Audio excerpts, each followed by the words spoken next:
more important things to hide in my body fat. I I like snacks. see. I don't think that's true at all. I think there's no You don't think there's anything more important for me to hide in my body fat? Nope, I do not. I think clearly, you're selling yourself short. I think you're a human treasure map walking around, and you're Ooh, look, a Pop-Tart. yeah, exactly. Save that for later. Oh, this one's still wrapped. Yeah, Lucky day. that's not gonna. That's no good. It won't have that salty aftertaste if I leave it in the wrapper. Um, I think one of the greatest lessons of Pop Tarts, the Pop Tarts have taught us is never trust a product that's cellophaned inside a box individually. True. Something is Yeah, very dangerous in something's this. up. Yeah, I don't trust it at all. So, Johnny Man, I have to say, I don't have to say, but No, you darn, have to. Now I'm you do. now I do now I'm darn well going to bloody hell. Um, Darn tootin'. and I had a late night as well. I did a show at Flappers last At night. Flappers. Yes, and it was a full house. It was a very exciting show, and I in my quest to improv a new hour, every Mhm. every month, nailing it. Just saying. But this time I was like, usually my goal is I try to blank out everything up till the point because I have a joke writing brain. My brain will just start writing jokes, and This I know. yes, even if I don't want to, even if I'm like, don't think of a joke, go in raw and just, trust yourself, trust your wit. And Johnny is coming out to you right now. It's not a time to joke. it's a terrible time, like whatever. And you knew it was coming, so you spent 3 days writing. That's a mistake because you'll never really, the best is to get the jokes that happen right there in the moment. So when a man you know and care about is vulnerable. So in this, I have to say, like, um, I decided last night before I went up, I was like, I'm going to ask ChatGPT what I should joke about. Now, I have a rule. Thank you, Lisa Mia Moore, for gifting the memberships. Oh, bless you. Oh That's my wonderful. goodness. That is We must goodness. be on the YouTube It's then. it is very goodness. Um, that like honestly, I I was like I don't know what it's going to give. I told it don't give me any jokes, just topic suggestions.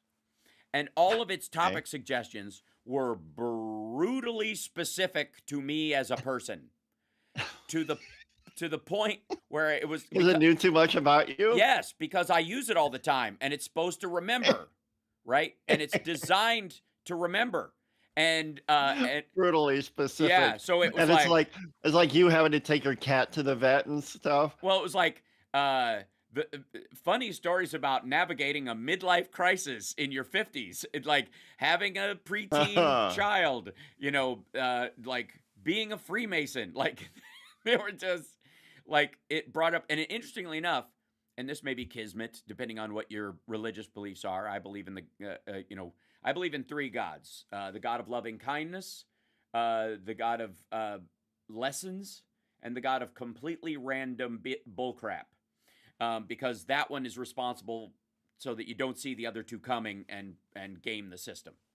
There has to be a certain amount of chaos, or people will, people will get wise, as it were. So, anyways, I asked it to give me those things, and so last night's show went to like I got home at like 1:40 in the morning. Dang. So yeah, it was a lot. It was good. It was a really good show, and I love working out there, so it was really terrific. But I fight off, and you know this about me, Johnny Million. I fight off a good deal of um like Cicadas? yes, yes. I'm always swat. Get away! As always. Get Even when away! it's not their Not the year, he's season, fighting right? them. Yes, even when I'm just imagining them or whatever. Mhm. I always could tell they're just there. They just They're there. they're going to be Just there. underground. That's right. So, in I realized increasingly as we get into this election cycle that both political parties over the years have done something that I think is a reasonable endeavor that I think has value, which is seek out voters that heretofore have not been motivated to vote. That seems a logical type of solution to growing your party or filling in gaps where you might lose people on certain issues. And at a certain point, that accounted for what we would call the old rock the vote situation. Try to get the youth to vote, right? That's the gig. And unfortunately, over the years, what has become abundantly clear is that group of voters is not a group of voters. There is no consistent youth-oriented voting point. It often trends towards whatever's happening. If anything, the youth vote is more tempered to the emergent problems that are right in front of us at this second versus long-term solutions. Things we've been working on for a long time that they're not privy to. And also, the youth vote will often, unfortunately, take for granted the previous wins. And this is not unique to party. You know, this is Donald Trump's complaint about the border, right? That was the, is that I fixed the border and they didn't want me to talk about it. It's garbage, but that's, I don't doubt that people were like, we got to get the young voters in here and they don't care about the border because you supposedly fixed it. So you have to keep pretending you fixed it. Oh my gosh. Right. Hal Vickery, thank you so much for the super chat. By the way, we're live streaming at infotainmentwars.com. Which will take you to the YouTube page where you should absolutely subscribe, but only subscribe if you're a decent human being that loves democracy and wants it to continue. Hates pants. Yes, that's the only. Well, you don't have to hate them. You can. Okay, hate's a strong word. Yes, you could be mildly indifferent to the concept of pants as long as it's not in public. Okay, so But the point I'm trying to make is that in chasing the youth vote, what you do is every time the cycle comes around, and it's necessary to appeal to young voters and try to get them motivated towards democracy, into the appeal to voting for a particular party in terms of the 18 to 24-year-old crowd should be aimed at, hey, all those things you like that you take for granted? Let me show you a bunch of other countries where that's not allowed. And see if you want to live like that instead. And that will motivate 18 to 24-year-olds. If anything will get you off your rebellious butt as a teenager or a young 20-something, it's the idea that your freedoms will be curtailed by someone outside your realm of influence. And after that, each party has to sell on the merits to whoever that voter is, whoever else they're going to make that voter be. The problem we have right now is that methodology, which I think is valuable, has been weaponized by a myriad of totally grown-up voting groups. Voting groups that, by their age and circumstance, should have decided a long time ago what's important to them, and apparently have not. And so what you get is the MAGA crowd and the QAnon crowd that the Republicans have to chase, and a certain number of, let's say, protester-adjacent ne'er-do-wells on the Democratic side. And I'm not talking about people who protest genuinely. I'm not talking about people who care about the actual issues. In the same way that on the right-wing side, people that have health concerns that their doctor says might make them not a good candidate for a vaccine is a reasonable conversation to have. But people who follow RFK Jr. or Trump's followers down a rabbit hole of do your own research and it's better to inject bleach and stick a light bulb up your bum, and that passes for medicine. That's the crowd I'm talking about. These folks traditionally do not vote. They never have. And increasingly, they don't vote, even when they are motivated to do so by someone like Trump. Trump is trying to get a bunch of people that increasingly are not, far-right Republicans, people who are so conservative that they are just dyed in the wool so much that they're immovable on certain issues. That's not the people that Donald Trump is trying to drive to the polls, to bring back into the fold so he guarantees a win for himself, even amongst the primary, in him losing all these Nikki Haley voters, which is why she supported him this week, is so that she doesn't continue to bleed Nikki Haley voters into that, because it's not going to matter. It was a strategy. The idea that she, folded into him is a different thing. You got to preserve the maggot voter after he's long gone.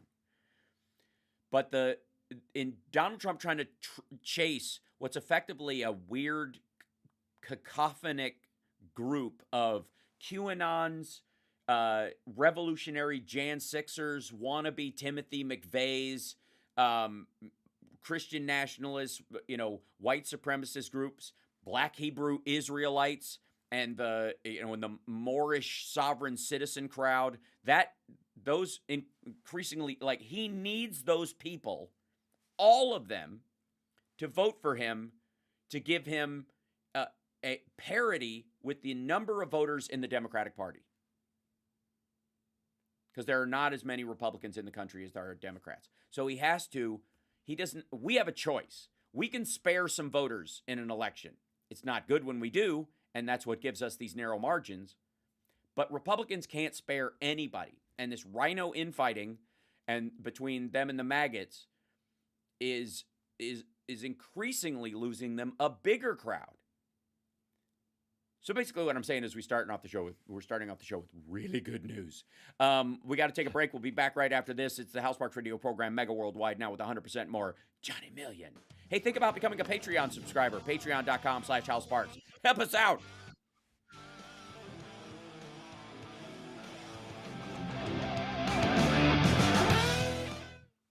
I love that. Hey, Hal, you want to boost your level a little bit? I'm quiet. Yeah. Am I quiet? Okay. How about this? You're quiet. How about this? Check, check. 1, 2. 1, 2. Check 1, 2. Check 1, 2. Hold on. Check. Sounds good to me. Well, wait for the chat to chime in. I don't know why it's got an auto setting on it right now. It's trying to jack me. Stop it. Okay, hold on. Bringing this up. How about that, chat room? How about that? Check it, check it. Check it, check it. That should be a little better, I think. I'll put myself at 80. Oh, yeah. Mm-hmm. Hal Vickery says no difference, but I hear it fine. People Okay. want more. It'll be better. I brought the audio up going out. It'll take them a minute for them to catch, for my audio to, catch up with what they're hearing. All right. Close that window so we don't have that. People dig it. Okay, good. I'm gonna close that. I'm gonna go back to here. Go home. So you're indifferent on pants. I'm pro kilt. Okay, like a utility kilt. Yes, I have 2 utility kilts. Utility kilts. I do.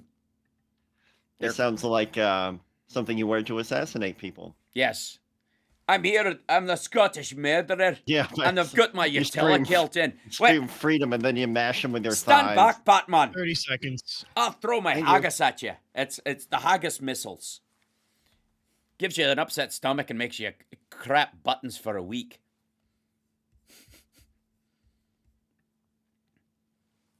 Some people say I'm still louder, and I just reply as I should be. Oh, okay. Hold on. I'm turning Johnny down. I don't talk as much, so when I do talk, it's got to be really loud. Yeah, really loud. All right, I'm going to jack mine up even more. Screw it. I don't care. Or jack it up. Yeah. Welcome back to the House Sparks radio program, Mega Worldwide.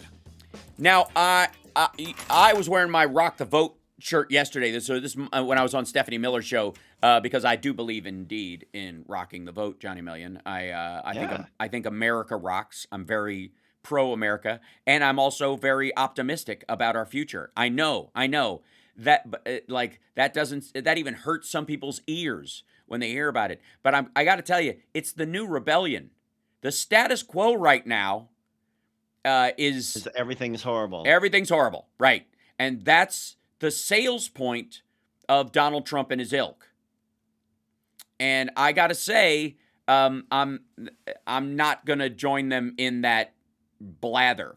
First of all, It's exhausting, number one, it's gross because too. you can't once you're at the bottom floor, there's nowhere to go, Right. and then then what? Yes. Agreed.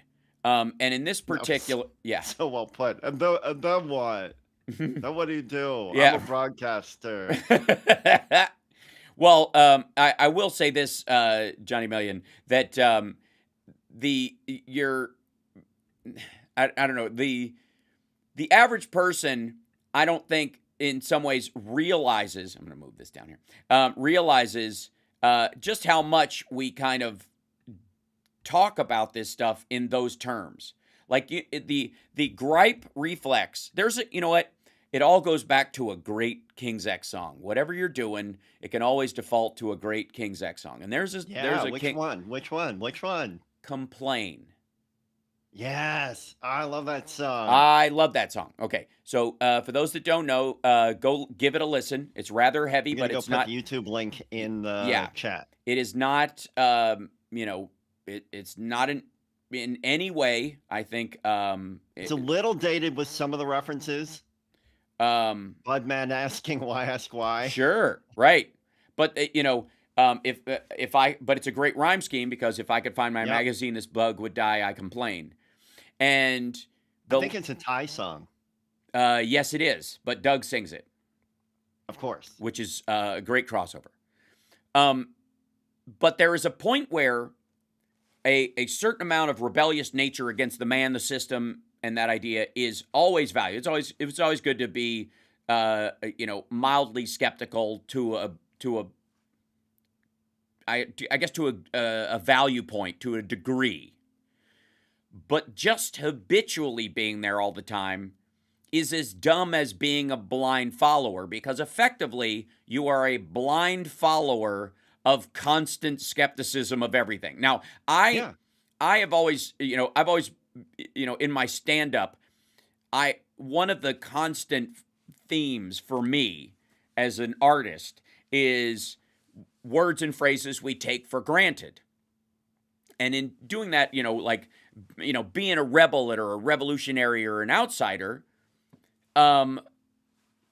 has become an industry. I mean, That's why they all look the same. Right. Yeah. Just pick the outsider clone uniform you'd like to don today. Right. Shall you be a Harley Davidson enthusiast? Yes. Shall you be a Face piercing Mohawk a goth person. Right. who might like Hot Topic? Yes. Right. Might love Hot Topic. And I have to say, before rock shows, occasionally a Hot Topic is a butt saver if you need a new T-shirt really quickly, because they have great Absolutely. vintage I love concert Hot T-shirts. Topic. Yeah, Or it's if a you good need time. like a bullet belt, go for it. Not need, but want. Sure. It feels like a need sometimes. Does it? Okay. I think a good guitar strap is a way to go with that, but I wouldn't do it with a belt just because I get dressed and go to the airport too quickly. So, but in the case of, on our side of the aisle, interestingly enough, we don't have as big a problem with this. We have a constant, like right now, and I believe this is a failure of sort of like the big cable networks, is there was a poll done that like 60% of Americans think we're in a recession right now. Right? Okay. Now, we've talked about this kind of. That killed me. Yeah. And the unemployment's at an all-time 50-year high. Yeah. They just know the numbers don't big. know. Right. Yeah. Well, that's not a failure of the administration. That's a failure of the news. If there's real Or factual success of the far-right news. Sure. Well, yes. But I mean, if still a failure of the news, because if you're ceding that territory, you have a fact. Right. And so what's Right. happened is that they've gone, the far-right news has said, don't trust the mainstream media. Right. Because all they have are facts. Well, yeah, I mean, you can, like, facts are dangerous.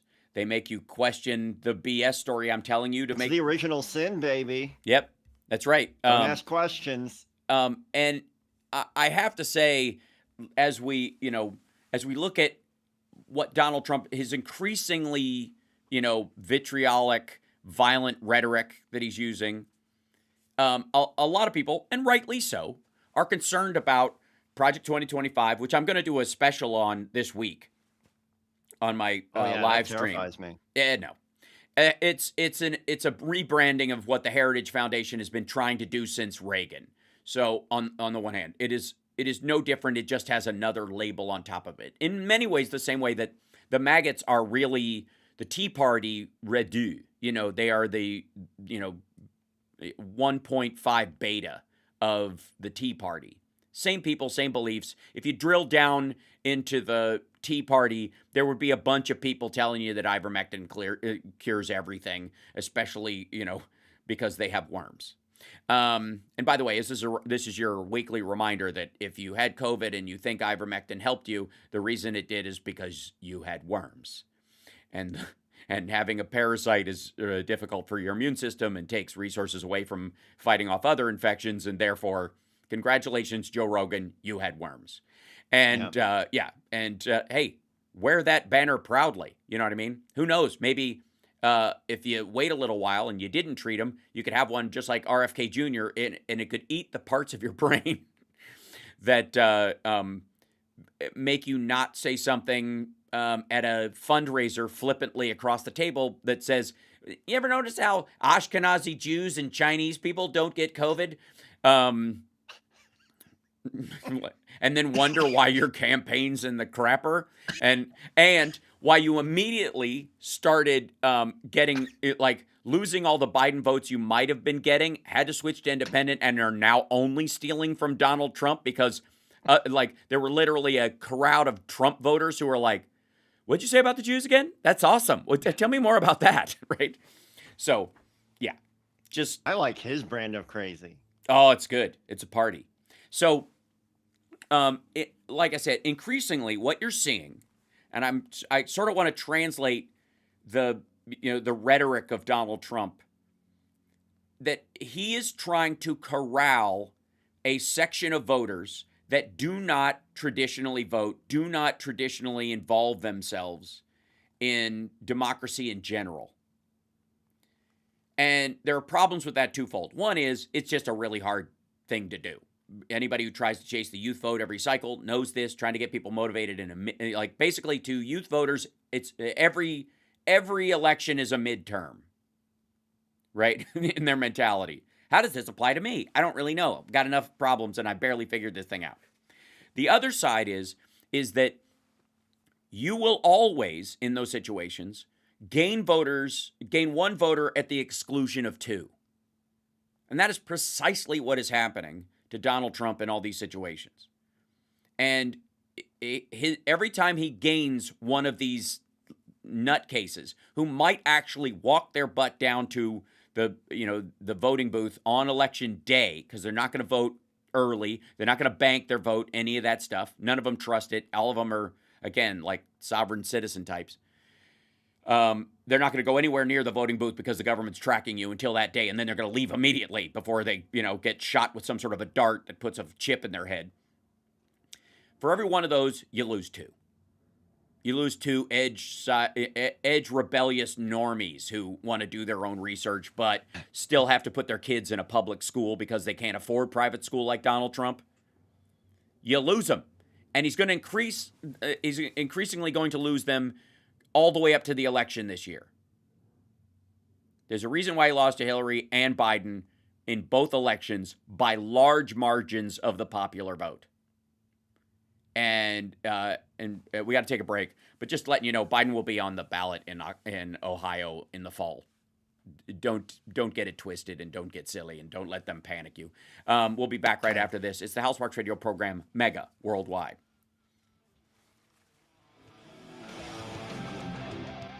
Okay, there we go. All right, I think John Birch is Parasite is an excellent Kiss song. Yeah. That riff is just bulletproof. It seems it's one of those riffs that you're like, how's nobody written that riff before 1974? Because it's hard. It's harder than you think. As is she. Yeah. Well, Stanley the Parrot, you mean? No, that's Strutter. I thought she was Stanley the Parrot. No, she's always been she. Oh, okay. Because it was based on the movie. Like there was a horror, like a old like Attack of the 50-Foot Woman kind of horror film called She. Oh, that's awesome. Yeah, he did a lot of the horror movie titles. Yeah, but Stanley the Parrot is Strutter. I don't know why I remember that. No, okay.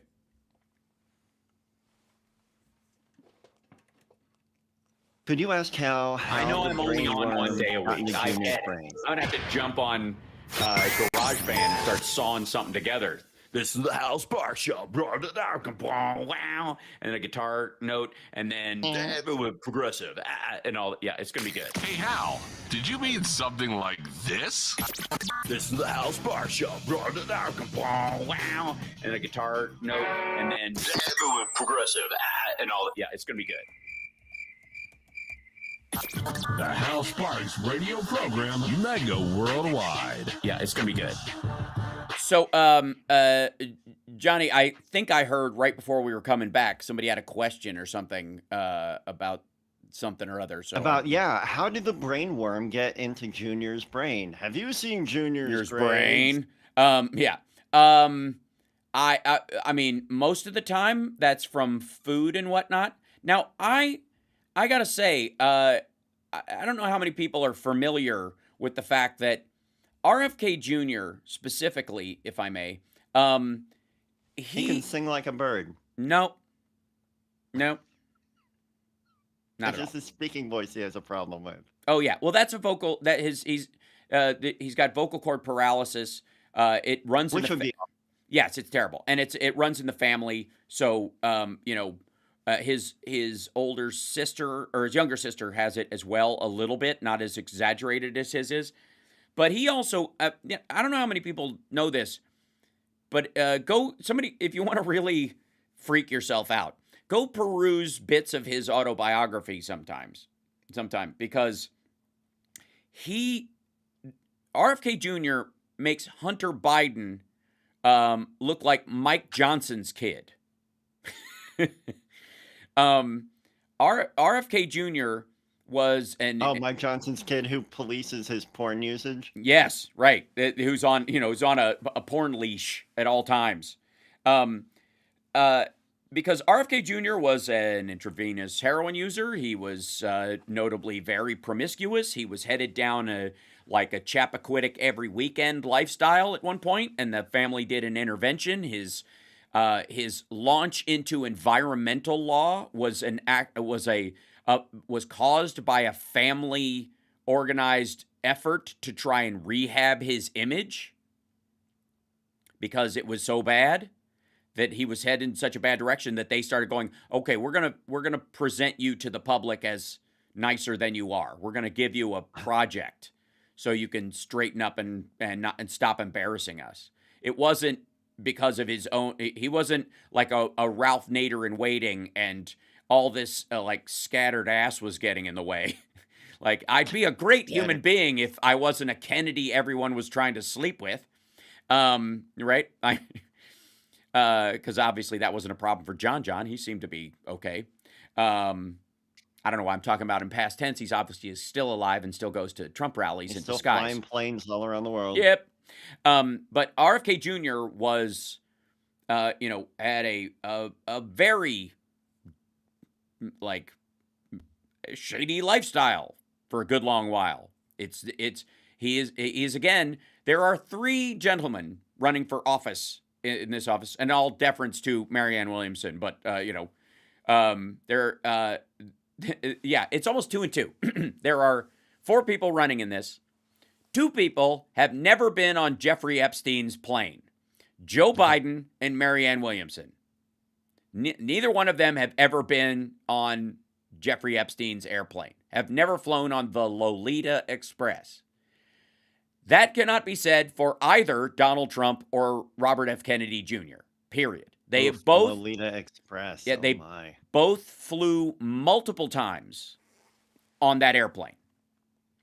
And RFK Jr., there's a soundbite of him from this one interview where he was just talking up how he was friends with Bill Cosby, Harvey Weinstein, and Jeffrey Epstein, and he just prattled off a bunch of people. John Hinckley Jr. Yeah, right. Yeah. The Unabomber, Timothy McVeigh, Yeah. Osama bin Laden. Like at a certain point, he was just kind of like, I can Really be well connected. in the totally misreading the room moment of not realizing, like, hey, dude, zip it. Like this is not good. He was just seemingly needing to, list off every awful person we've encountered in the Me Too movement over the last decade and a half. And he's like, yeah, I used to hang with those guys all the time. It was great fun. Oops. Yeah, oops. And by the way, the RFK Jr. thing is not going to affect Biden in the fall. It's going to affect Trump. Period. End of story. Any quote-unquote Biden voters that would have gone his direction are not real Biden voters in the first place, didn't vote for Biden last time. That, on some, they may answer that in a polling call, but, because they're all on the lists, but they don't mean it. It's not a factor. I'm telling you. The word this year is poll jacking.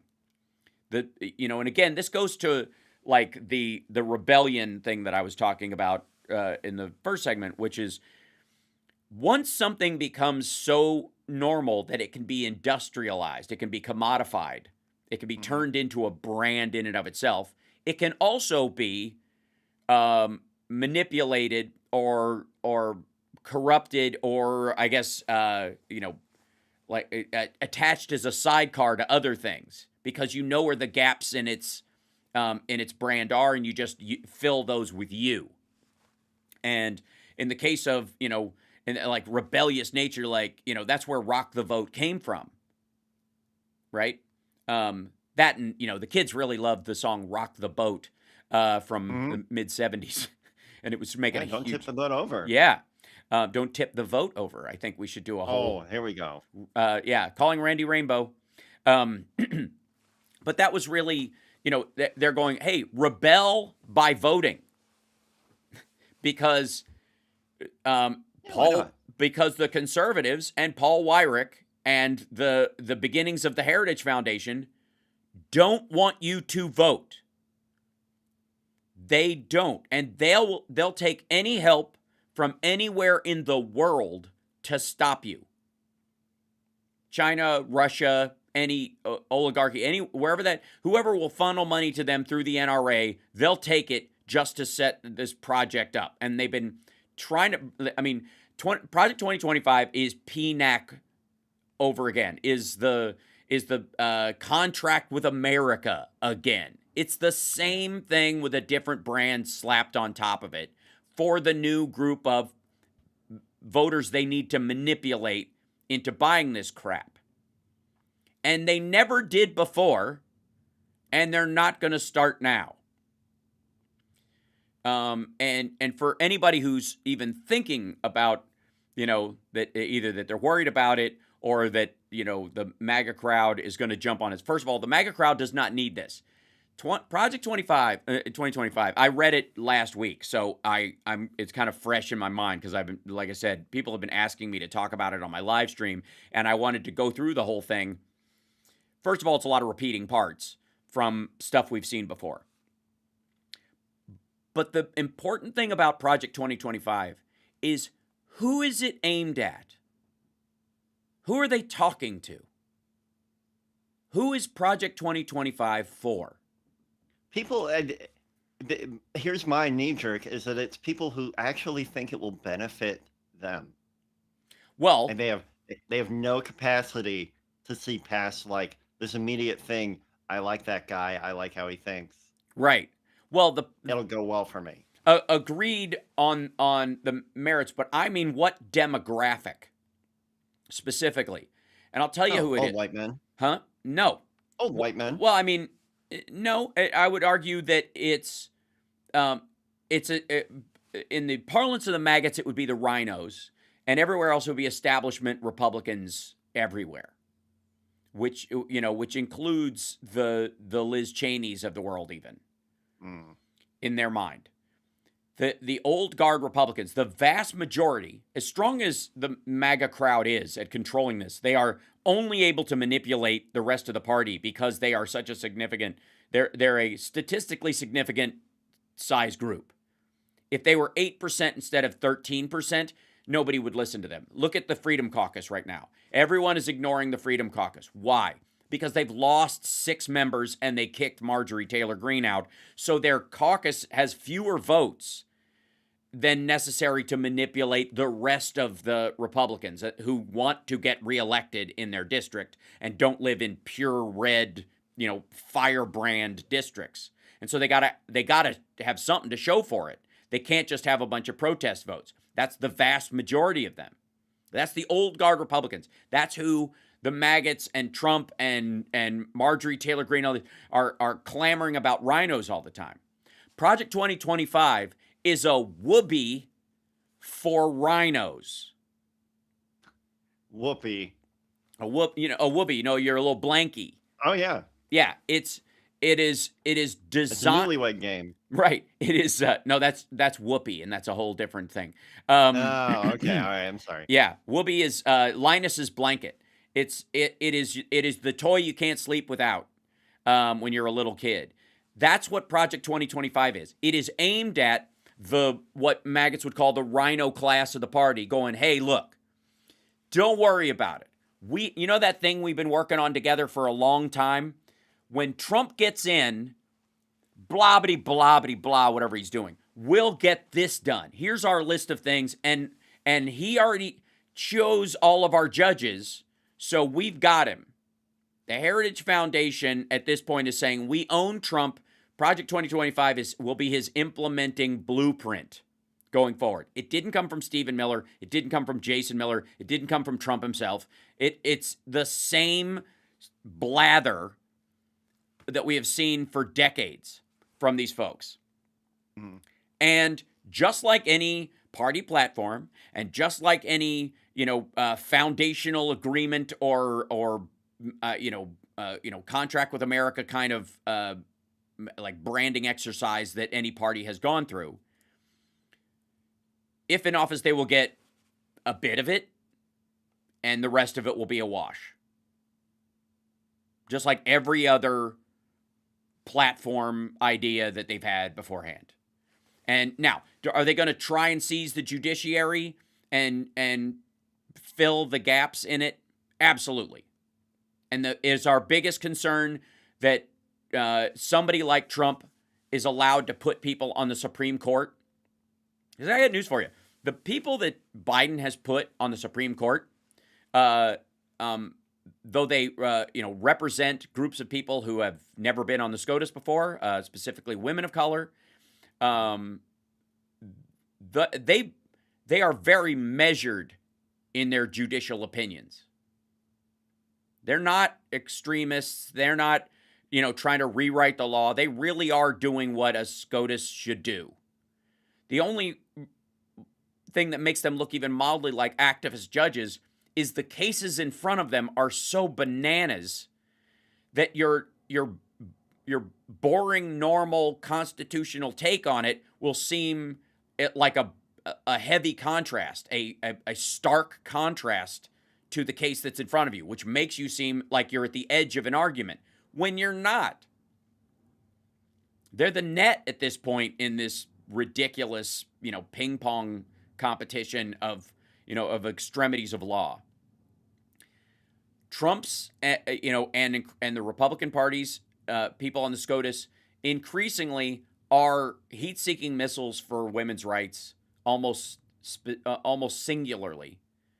And then the next thing on the agenda is corporations or people that they have, except they are, my friend. Corporations are people, my friend. That's right. They are immortal people, meaning that they can outlive any individual that is in them, including the president or like CEO. Guar. Yeah, that's exactly right. Like Guar. Or the new the Kiss hologram icon. Kiss thing. avatars. Yeah, the Kiss avatar. Which I'm a little sad about. I'm excited about them. I can't wait. I think they look awful. I'm gonna design my own Paul Stanley off of his audiobook in ChatGPT and talk to Paul Stanley anytime I want about songwriting, and you're gonna leave me alone. I have some questions, and I like him very much. Shut up. So, and it's going to have a face of one of the avatars that's going to talk to me. So live with that. We got to take a break, I will. but this Project 2025 thing is not aimed at the general electorate. It is not aimed at independents. It is not aimed at crossover voters. It is not aimed to expand the Republican Party. It is meant to keep the Republican Party from, after this election, dissipating into a mist and saying we can purge the maggot crowd and we'll continue on our path towards the supreme executive power of the president and the electoral college view of the republic that we have always had. Republicans believe we are a republic based on the electoral college. Democrats believe we are a democracy based on the individual vote. We are a republic, but we choose our leaders through democracy. Therefore, democracy and the Democratic Party is a truer representation of the American people and how we would like to be governed. And that's a problem for Republicans. We'll be back right after this.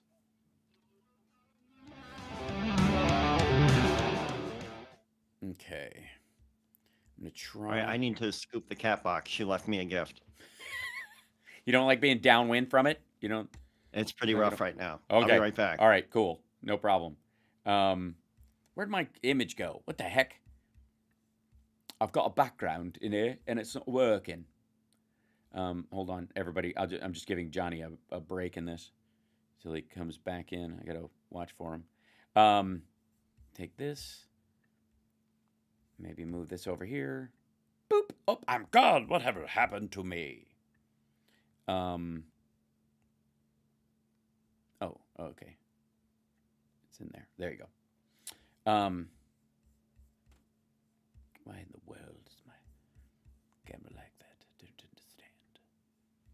It's a zoomity zoom. There we go. Move this over here. There you go.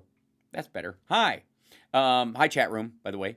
I got to go back to the Johnny window when he comes back in. I got to watch for him because I can't see him in that thing. I like the software. It's lovely, but it's quirkier than OBS. It's got its own little personality issues. That said, let me come back in 15. Thank you. There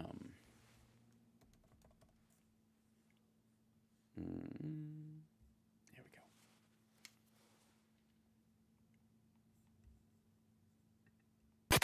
You're locked into the Hal Sparks radio program, Mega Worldwide.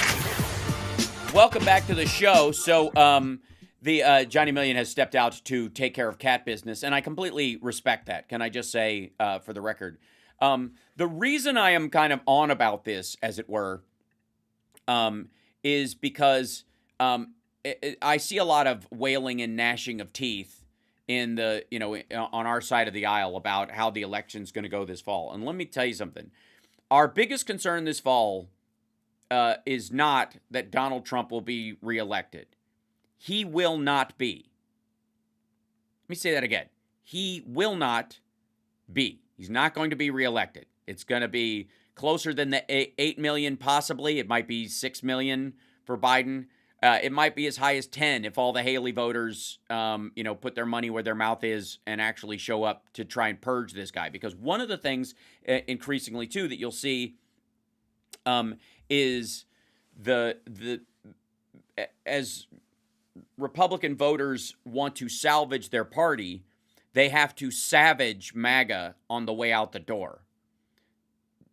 The goal for us in terms of get out the vote will not simply be we cannot, let him in office. We need a true mandate. And this brings me to my dear friends in red-leaning districts or, purplish red districts, or even especially, I would say, full-on red districts. If you're listening to the sound of my voice, and you should, infotainmentwars.com, we have the documents, but we've had them memorized anyways, and twitch.tv/HalSparks, and of course on the Facebook page and Twitter, formerly known as, I guess it's called Molly now. I don't know. He's naming it after drugs he likes to mess around with. Those of you that are in deeply red districts, there is a tendency, and has been a tendency for decades, to believe that, well, my vote doesn't matter in these areas because it is already overwhelmed by the number of Republican voters in my area, okay? Let me tell you something.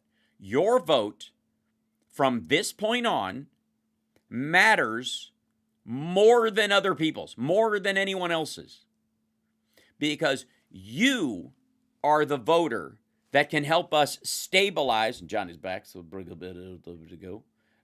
Oops, that's the wrong one. There he goes. There he is. Hey, welcome back. You are specifically, you are the voter. Yes, not you, because you're actually, I think, in a relatively bluish district. But I'm pretty blue. yeah, that if you're in a very red district, we need you to vote more than ever.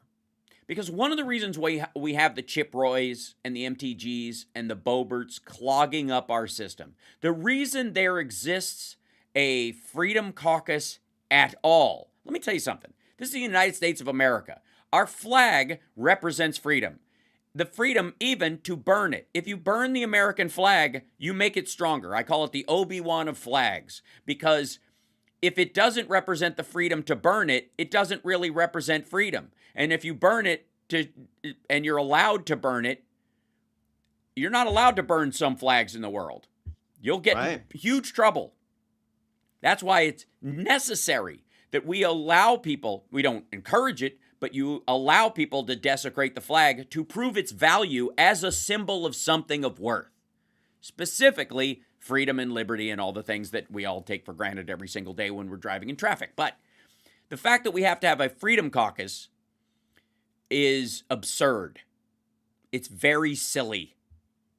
It's just label it freedom or liberty, right. Or, yeah, I mean, it's family. And it's also them co-opting a word they have no right to use. Because, oh, freedom, you mean for gays to get married? Oh, freedom, you mean for a woman to live in any state she wants and have the same rights in every state she lives in?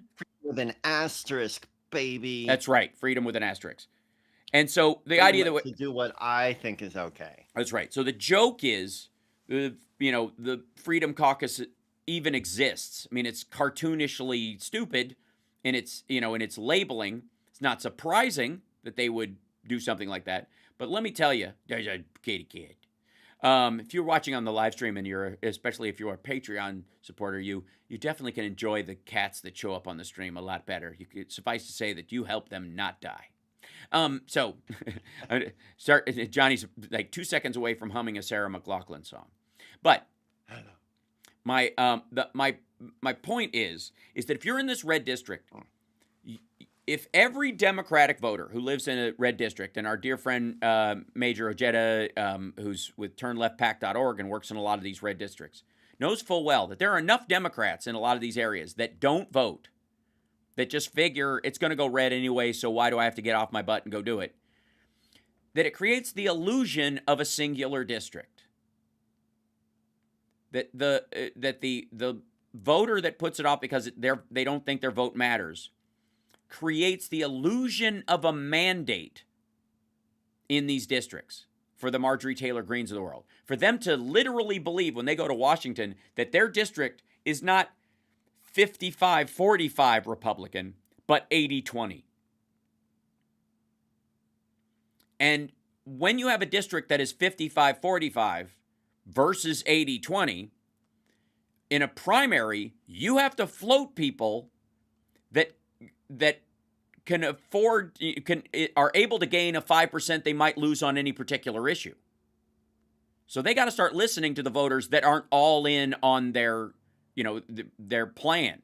And so their plan has to be more measured, because they have to understand that they can't just rely on a single block of voters that vote on a single issue or a single ideology every single time the election rolls around. They're going to have to convince some other people that their path is the right way, that their plan is the right one, and that they have value as a representative, even if they're not completely on board, if you're not completely on board with their stuff. They have to behave like Democrats. Because as frustrating as some people feel about Democrats, one of the best things about the Democratic Party, I think, is the fact that we legislate for every American, not just the ones that like us. There's been, under Joe Biden, there has been more federal dollars and expansion towards education and high-speed internet in rural areas than in all the Republican years combined. Bush, since Reagan, Bush 2, and Trump, Joe Biden has put more money into those districts for infrastructure, obviously by passing an infrastructure bill. But on top of that, in the American Rescue Plan, there have been jobs programs, clean water initiatives, renewable energy like battery factories. Marjorie Taylor Greene has one of the biggest battery factories in the world, electric car battery factories in her district. Battery factory really sounds like an insult. I need to figure out what it's insulting. Right. It sounds like something you'd call battery factory. It's something C-3PO would call R2-D2 when they're having an argument. There we go. Android's name calling. Yeah, right. Simmer down, you battery factory. Battery factory. Right. So yeah. So I am imploring the blue voters who have sat out over the years, because not because they don't believe in democracy, but because they believe they're swamped by the people around them in volume, to understand that you are the mandate. You are the reversal of that artificial mandate that they think they have, and you are a part of, in your district. There's not a silent majority of Democrats in the country. We're very loud and we're very good at what we do. But there are silent majorities in certain, purple districts, for example, where there are enough people who think their Democratic vote doesn't count to sway elections in a myriad of districts. And I implore you to get off your duff and vote, straight ticket. It's one day out of your life. And in many areas, you could do it by mail even still. You can vote early. I think as early as late August in some places, certainly by October, the whole month of October, almost everywhere, you have the ability to vote early. Peel off a piece of that time, take somebody with you, plan for it, meet up with old friends, go down there and vote and go, you know what? My vote counts because I've got to remind these people that there are other human beings in the world besides them and their followers. That's the gift you can give this fall. Because Garrett's popcorn. Is that a good gift? Garrett's popcorn? Yeah, it's a really good gift. Which, the cheese or the caramel, or is there a spicy? Yeah, and did like the Chicago blend that's like cheese and caramel and. This is not an ad, by the way. Yeah. Oh man. Yeah, that's just true. Johnny Million just loves it. But although sponsorship wouldn't be a bad thing, Garrett's. I'm just saying. No, it would not. It's expensive. Yeah. just fill up my co-host with popcorn. We'll be back right after this with Philip Ittner live from Kiev on the House Parks radio program Mega Worldwide.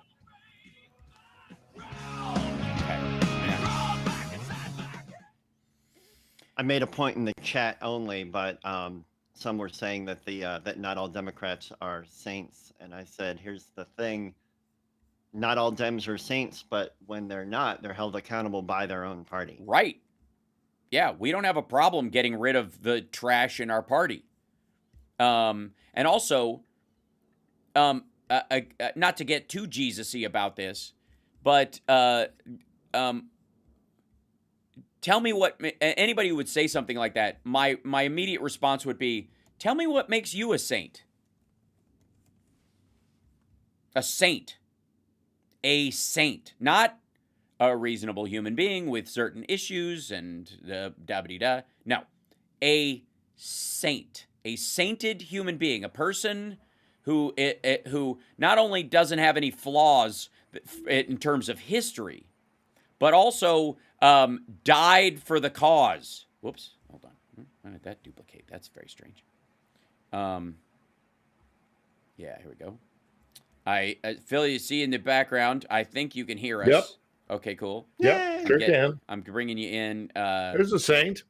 Yeah. There's a saint. Well, We saint knew it. of vengeance and what what is it? Vengeance and resistance. Yes, I don't know that. I think that's that it would be a colloquial sainthood, not a realistic sainthood. I'm just saying. Well, no, let's she is beatified. Is she She's beatified by yeah. by the army or by the Greek Orthodox Church, which falls under the Vatican. I see. So she's a saint. She is a proper, bona fide, got the paperwork. Okay, if you say so. Now, in terms of what sainthood is meant to be, which is, I think, what you're really alluding to, of course, you don't really get sainted by ripping people, by burning people down in their homes. Yeah, using turtle doves, right? Yeah. So, I would agree. I mean, sainthood more in the abstract. Yes, is what you're going with, and I'm just pointing out that by actually ink on paper, lady is a saint. Yeah, right. I'll keep that in mind. Hold on one second. Yeah, Mister. You just watch what you say about Al. Yeah. Well, and not because I'm worried about offending a saint, but because I don't want turtle doves with sulfur and black powder tied to their feet to show up on my windowsill in the middle of the night. Right. That's right. Don't mess. Do not mess with Ukrainian women. I think that is the lesson to be learned here. I'm always shocked at how few of our feminists know about Olga.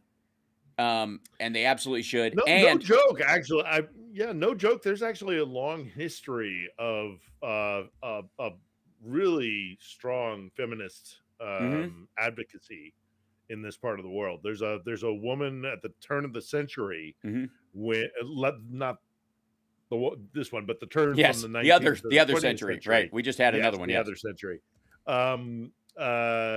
In that brief little window when Ukraine actually had sovereignty, when Russia was in chaos because of the collapse of the Tsarist system and the rise of Bolshevism, there was this window of opportunity when Ukraine was sovereign. Back in 15. Thank you. This poet by the name of Ukrainskaya, is it Inga? Probably. Yulia. But anyhow, and she was widely renowned as a 1910, 1919 feminist writer. You're listening to Sparks radio program, Mega Worldwide. I've had people walk out on me before, but not when being so charming.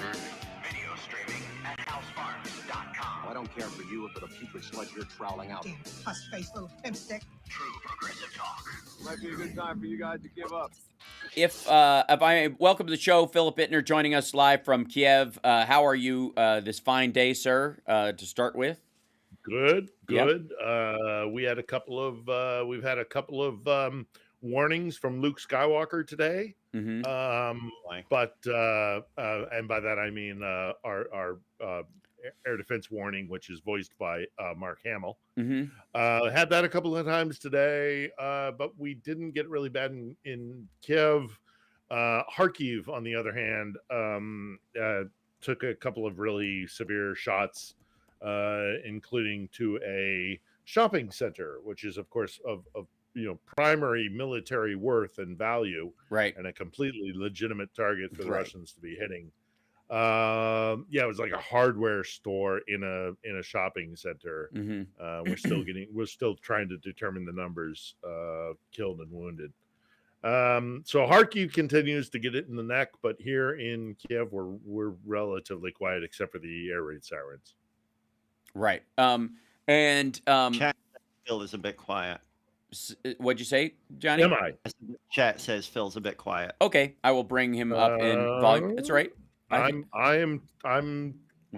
pegging. Mm-hmm. Easy on my microphone. Right. Hey now, everybody needs a pastime. We're not here to yuck anybody's yum. All right. I will. The dial is I got all the it. way up I got to not even 11. Don't worry, I got you. I got you covered on my end. Fear not. Everybody's like, Phil's volume is fine. I think Johnny, you're getting punked by. There's always the trolls who do the audio jokes.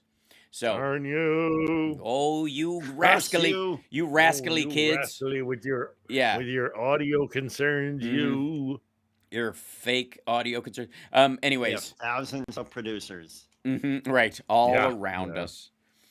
So, I mean, it's hard to know where to start in terms of our news this week with Ukraine because the fighting has picked up precipitously. The it is clear that the support has started getting to the front lines. The number, like we said, of dead has cranked up, and I believe we have crossed the 500K We have mark. crossed the by some estimates we're already on the other side of it today. Yeah. 500,000 Russian either dead or so badly wounded that they will not be returning to the battlefield, and their lives will be irrevocably changed because of Vladimir Putin. 500,000. Yeah. In the space of 2 and change years. It does show that Russia's reputation for being able to ignore mass casualties is 100% right. They don't seem to have a problem with this, right?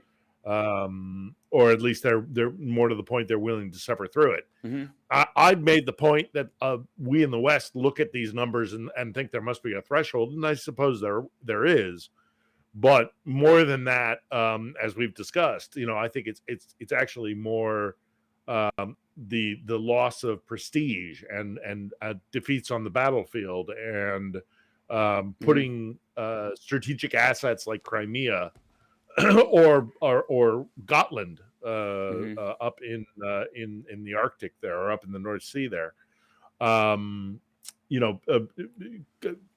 embarrassing their perception of self as this big strong empire, that it won't be the body count that'll matter, it will be a blow to their ego, in essence, right? Their collective national ego that will be the thing. And it is deeply cynical and sad from a Western perspective and from a Western value system, but no matter what we think about it, they're willing to do it, right? And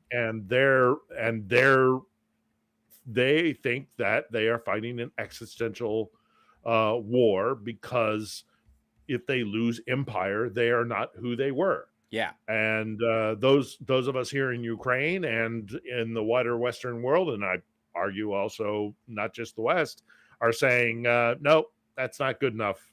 Yeah. Sorry. You're gonna have to accept that you are no longer able to have dominion over places like Georgia or the Baltics, right, or here in Ukraine. Well, like, again, I would argue that maybe after all this time, I think it's fundamental to our understanding of who the Russians are as a people, that ultimately the whole number 2 army in the world really was a good label. And nothing says that more than the lack of air superiority in the battlefield that they have never claimed, and they have lost, to my count, 3 Su-25s in the last 4 days, I believe. Those are big, expensive, expensive losses. Just one within like 12 hours. Yes, yeah. And that, I think, again, is also pointing to the gear that's finally arriving on the front. Yeah. And that's air defense. That's primarily, and what it's having to be, even still, rationed a little bit to get these planes, because these are the ones that are dropping the guided missiles, the mildly guided bombs, what people would call dumb bombs all over the place, which aren't. They're actually controlled by the direction of the plane. They just can't be redirected like a missile. All bombs are dumb. All bombs are dumb. That's how bombs work. That's what makes them a bomb and not a missile. Is that, there's some precision guided bombs, but that can be lasered in, but Yeah, they've taken old big, boom boom explosive bombs, and they've basically put fins on them that they can control, and they can literally glide them in. Right. And the problem is that they're able to do this using aircraft that loiter on the other side of the border in Russia, and they can drop these things and glide into Ukrainian territory, which is kind of why we're having this big argument right now, which I in some ways I think is performative, because we all know where this is going to end up. And the argument that is being conducted currently is, do we in the West, and America in particular, do we allow them, the Ukrainians, to fire into Russian territory using the weaponry that we have been given them? And Right. The Russians say that would be an escalation, and they're jumping up and down saying, don't do it. Right. And the Ukrainians are saying, look, I mean, we can see them massing on just the other side of the border in a staging area to attack us, whether it's on the land or in the air. We know they're there. We could hit them. But because of this arbitrary ruling that you're giving us these weapons, but then you're tying one arm behind our back. And I got to say, I'm 100% on the shocker. I'm 100% on the Ukrainian side in this one. And it does, aside from just, yes, I'm on Ukraine's side, but aside from that, it's just pure logic. It's like they can attack you from their territory, but we can't, defend ourselves from our territory into your territory, which you're using as a staging ground to attack us. It makes absolutely no sense. Well, especially when they're attacking hospitals from that area. They're attacking civilian or shopping infrastructure. centers. Right. Yeah, yes, they're firing on civilian infrastructure, specifically that has no military value. We're not talking about a situation where, like, where in Gaza, obviously Hamas even if they were hitting military, I don't care. We're waging war. Right. The Ukrainians have the right to defend themselves from an imminent attack, whether that attack is towards a civilian site or a military site. Doesn't matter. That's an attack. Yes. So why restrict them from their ability to defend themselves from an imminent attack just because it happens to be on this line of a demarcated international borderline, which, by the way, Moscow doesn't even respect or recognize anyway. The whole thing is, and look, again, I think this is performative. It will go to where it needs to go, but there has to be, as with so much of this conflict, there has to be this kabuki theater of like, are we going to do this? And oh, goodness gracious. And we can't just go ahead and do it because Russia might respond, and then eventually they'll get closer and closer to Moscow's quote unquote red line, and then they'll. Whoops. Whoop, we lost Phil for a second there. That's okay. It's time to take a break. So we'll take a break. We'll come right back. Hopefully that's just an internet flub. He is indeed in Ukraine. So, beggars can't be choosers in terms of internet. We'll be back right after this. It's the Hal Sparks radio program, Mega Worldwide.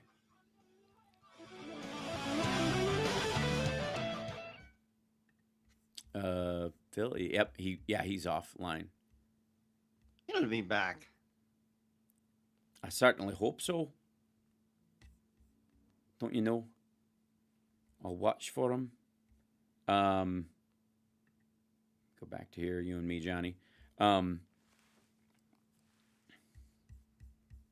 Yeah. More than likely, I would say it's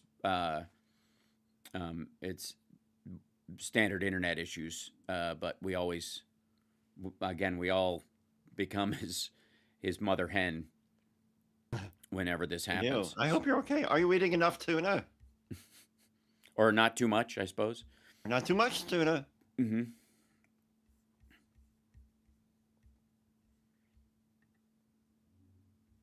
Thanks, Cindy. I agree. Lovely folks. Stand by, coming back. Thanks. Yeah. Oh, here he's back. Okay, cool. Hold on. You're locked into the Hal Sparks radio program, Mega Worldwide.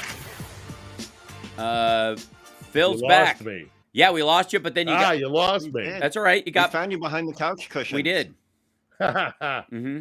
I don't know. I thought I was going on a bit of a tear there, and you weren't stopping me. So I thought maybe something was wrong. They're like, they're Where not. did I lose you? I've not been interrupted. Yes. Yes. Um, Well, and I was yapping.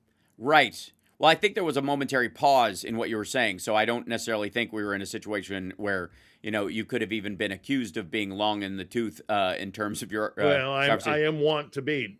No, okay. look, the only point I'm trying to make, I don't know if you heard, the whole Putin is saying that maybe he would entertain diplomatic negotiations if you freeze the lines as they are now. Yes. Is that about where we kind of lost contact? No, you didn't get to that point, but it's a valuable part of the. That's what I wanted to bring up. So for those that don't know, like, if there's any greater sign that Putin recognizes that there's no there, here's my question: how do you denazify and stop at that point, right? How do you, for real? How do you say we're there to denazify a country and then go, well, 50 more kilometers than we had previously denazified, and then we're good?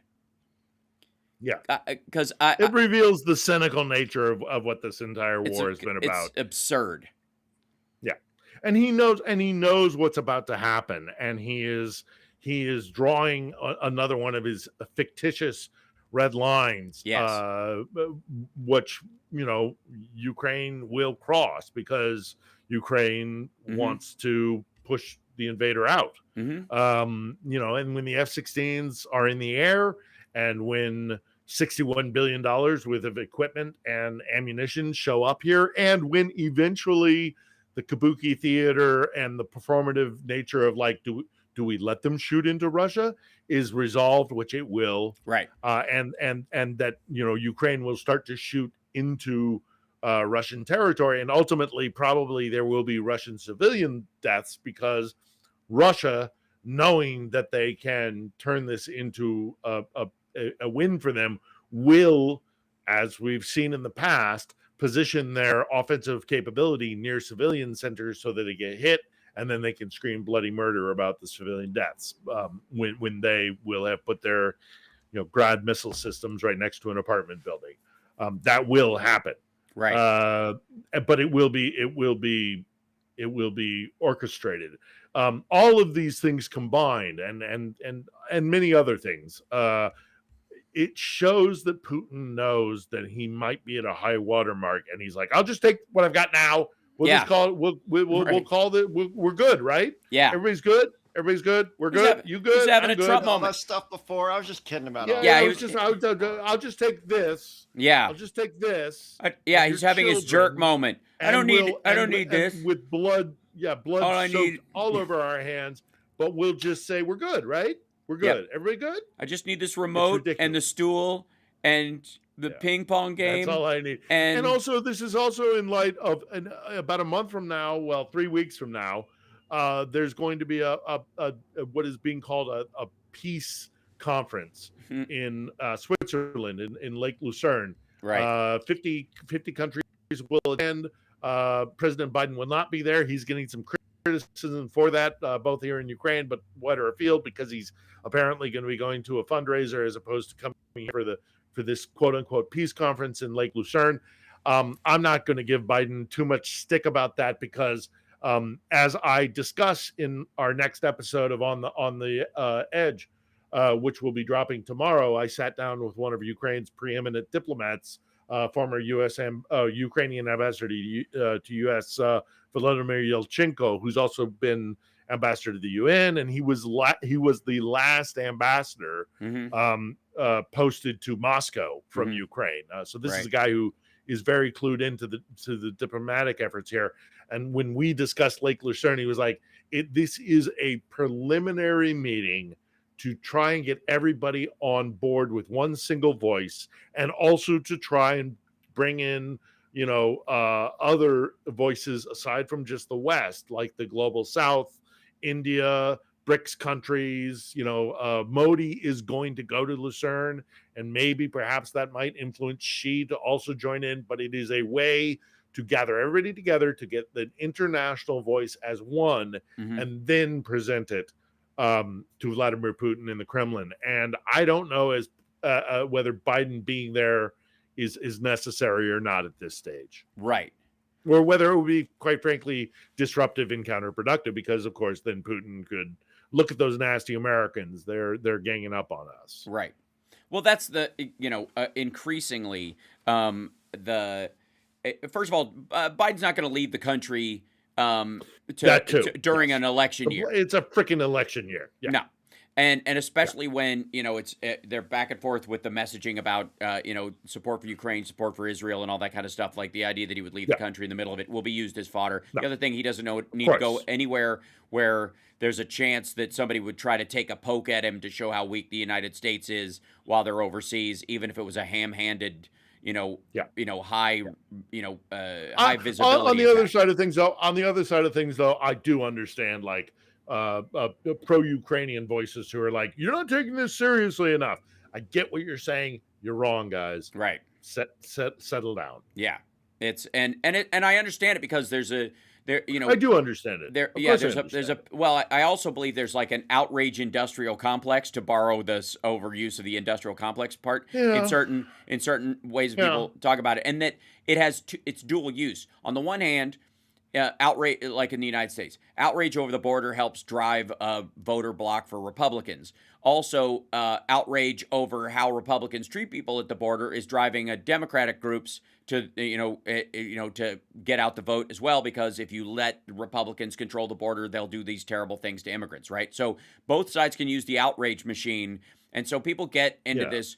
They either get in a habitual outrage loop. But I get why the Ukrainians who are critical of this, and those supporters of Ukraine are critical of him not coming to Lake Lucerne, because people are dying here, and you can get tunnel vision when it comes to like, I got people, I'm burying people. Yeah. So to them there is no greater issue, no more urgent focus that is needed than right here, right now. Right. While I understand it, and I am 100% empathetic to that perspective, I also think you're 100% right too, Hal. I mean, he's not going overseas during election year, and also my point as well. He would not do any good. No, he's not really going to do any good. It's not. Our position is not going to change. Now's not the time. Yeah. No. We're not negotiating. Now's not the time for the U.S. president to be at a preliminary meeting when you're trying to get the entire international community, without this polarized issue between America, as the leader of the free world, the head of the Western world, and the big boogeyman in the Kremlin's, worldview. Yeah. If Putin is not going to be there because he's not interested, frankly, at this stage in engaging.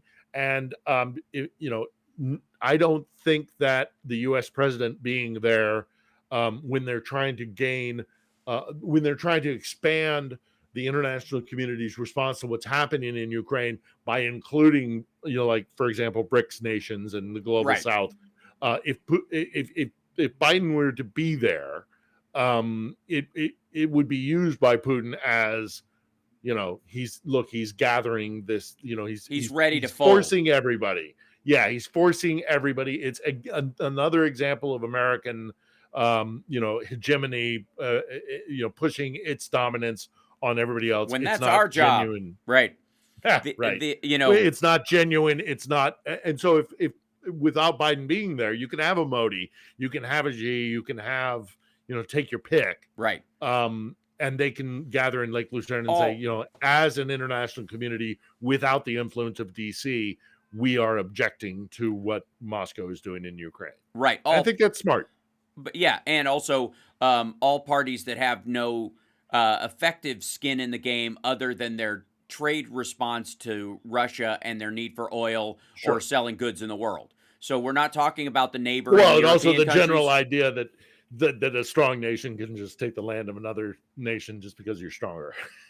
Yeah, which is, again, China's trying to move away from that. China's concept. Single biggest dilemma, because while I got news for people. Taiwan it's a China's a Taiwan is a country. Also we could talk about India's issue with that when it comes to a place like Kashmir, so Mhm. it gets really, really tricky. But having Biden in Lucerne, I don't think is Sending somebody from the State it Department to doesn't schmooze add. around, but Yeah, with nobody sure. officially there, makes total Send sense. Blinken.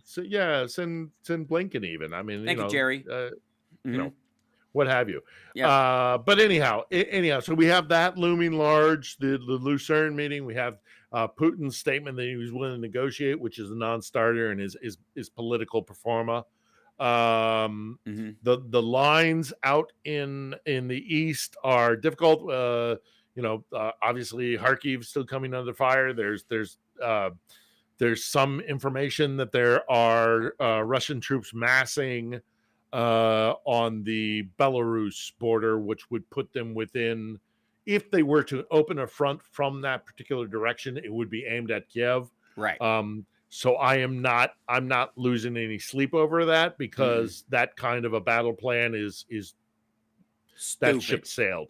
Yeah, That well, ship I sailed. mean, after the first attack, the Ukrainians You're not coming back reinforced, for a second. reinforced those areas, armaments, electronic surveillance, mines, all that kind of stuff to protect that particular flank, so that doesn't happen again anytime soon. And that will be, by the way, after this is all over, a crucial part of this as well, until Belarus either has a political revolution itself and becomes more of a genuine democracy as opposed to one of these puppeteering exercises of Russia's. We'll see. I think we have questions already for Phil. We're only about 2 minutes before the break. Is there a short one, Johnny Million, that's sort of yes or no-ish, or in that genre that you see, that we could grab before we go to the break, so that maybe this one from Rob Hersey. Does the average Russian citizen even know what's happening in Ukraine? No, they don't. The vast majority of them are they don't have a really large young population, and also they don't have the infrastructure for widespread high-speed internet, so they rely on television. And there's still a Soviet mentality that age group adheres to. So they're happy to swallow what the government gives them. Yeah. They don't know. At the end of the day, they don't. Some do, and some suspect, but they willingly turn a blind eye to it. But it's a whole thing. It's Fox on steroids in Russia. Right. It is absolutely state control, especially with the addition of Tucker Carlson, who is now saying, by the way, that they stole his show without permission. Sure. Wink, nod, wink, nod, wink, wink, nod, because it's a violation of his contract with Twitter, and that's what got him in trouble, not because he's worried about showing up on Russian TV as an anchor for their belief system. We got to take a break. We'll be back right after this with more questions from our chat room at infotainmentwars.com and twitch.tv/HalSparks, the Facebook page, and our Twitter feed even, I think, might even work its way in there, although I don't know if Johnny can see those. But anyways, hit that like and subscribe on our YouTube channel. Help us get to 100K. We'll be back right after this.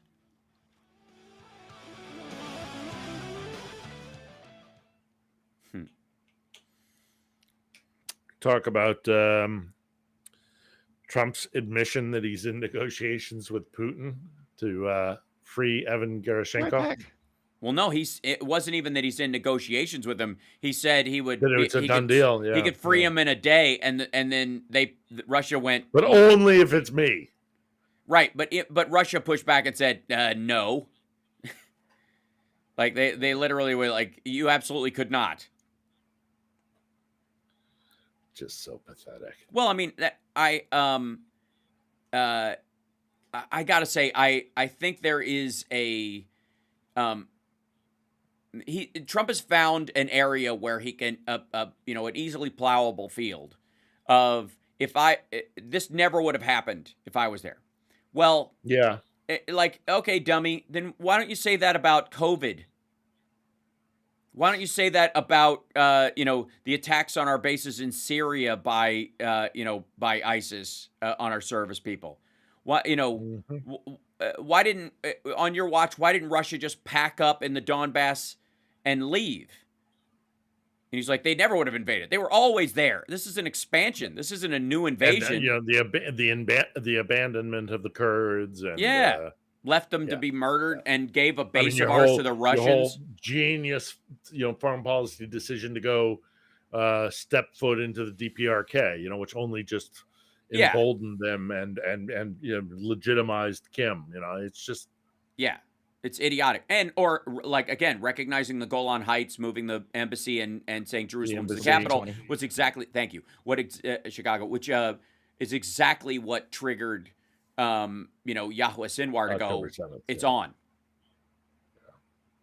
Not that they were not going to do it one day, but they were like, if we don't move now, we'll never get a chance. Yeah. That's when they Well, started and playing. then the Russians were Welcome probably back to also the being House like, Sparks do radio it. program, Mm-hmm. Mega Worldwide. Welcome back. So, jokingly mentioning, of course, that Tucker's show was airing on there, and that he allegedly sent them a cease and desist or something. It's still on, and they're still going to air it, and they're still going to put it in time slot. Look, let me tell you something about the Russians right now that I think sums up everything that we've seen over the last few years, besides the milestone of 500,000 dead or wounded that will never walk again, tie their shoelaces again, recognize Breathe family on their members own. again, see in 3 dimensions again, all the damage done to their physical person if they're not dead, and the lack of healthcare in Russia, specifically around these kind of things, a total disregard or even care, that you have I would say, okay, at the beginning of the war, if you'll recall, we found out that most of the airplanes, the commercial airplanes in Russian airlines, were not, in fact, purchased by the companies in Russia. They were leased from Boeing and Lockheed Martin and other companies, Airbus and others, through subsidiary countries, many of them through Ireland. They set up a subsidiary Irish company because Ireland famously is a tax dodge. It's worked very well for some large corporations. And they would lease these planes through that company. And then when the war started, they just said, Jim Carrey and Liar Liar at the impound lot, I'm keeping this. And they just kept them. They just stole them. These leased planes are now ours forever. What are you going to do about it? What are you going to do about it? Well, I mean, nothing about those planes, but we're certainly never going to lease you one ever again. Now, what kind of country do you live in where you cannot get someone, no matter how much money you give them, unless it's the equal cost of the plane, to lease you their property? If they did it with giant jets, what are they going to do with everything else? Ask Exxon. Ask any of the companies that were working in oil exploration with the Russians, or gas exploration, or pipeline companies. There was a refinery project, one of the largest refineries in the world, called a project called Sakhalin 2. Sakhalin is an island in the Far East, and they Mobil, I think it was Mobil, Exxon, and BP had in the late 90s, had signed on to develop this thing, and they put I don't know, billions, certainly billions of dollars into this thing. And then Putin came to power and he was like, you know what? Nope. We're kicking you out of here and we're taking it. Right. It's, you do business in Russia at your own peril, because Russia doesn't have a system. It doesn't have a system of legal recourse. It doesn't have a system of, regulations that are reliable, because it's all about power. Right. It's all just about power.